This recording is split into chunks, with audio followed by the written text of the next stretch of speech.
I've decided I want to share my process with you a little bit, and the learning, the reflections, maybe the mistakes and insights and ideas that I gather along the way that might be helpful to share. Because transitions, expansions, changes they're personal, but they're also universal. So I think the themes, the anxieties, the obstacles that we meet along the way, they're universal.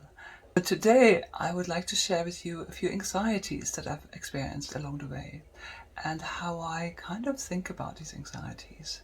They were in part about being public, sort of coming out, as it were, but coming out and making my journey public, which goes hand in hand with a certain vulnerability, to be judged, to be disapproved of, to be misunderstood.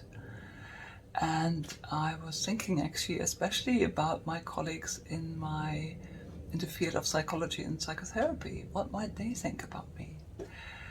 But equally, maybe in the field of coaching, what does the psychologist think? She can come here into our territory. So in a way, I'm venturing from one territory into another.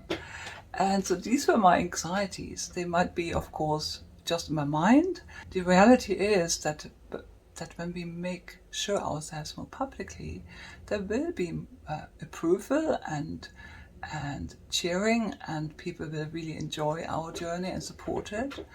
And there will also be others who might disapprove. Yes, these anxieties as we transition and make ourselves more public are natural.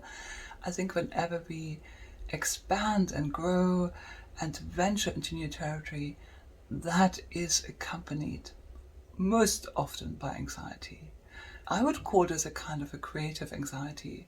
And then the other thing about being judged, or being approved of or disapproved of, I then reflected on the only place where my self-worth can be defined with any substance is within me.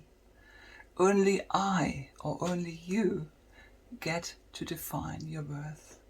I know my ethical, professional, inner values are very strong. I've evolved them over 25 years. I hold inside me a sound, substantial set of values that I bring to my profession as a psychotherapist, as a psychologist, as a coach, but also as a person in life. I believe in mutual respect. I believe in integrity. I believe in honesty and openness. I believe in self-development, looking at myself, owning my own stuff. But I also enjoy accompanying others on their journey of unfolding and maximizing their potential. So yes, the first learning for me was, of course, our old friends, anxieties will be with us. And second, yes, some people will approve, some won't, but only you get to define your worth.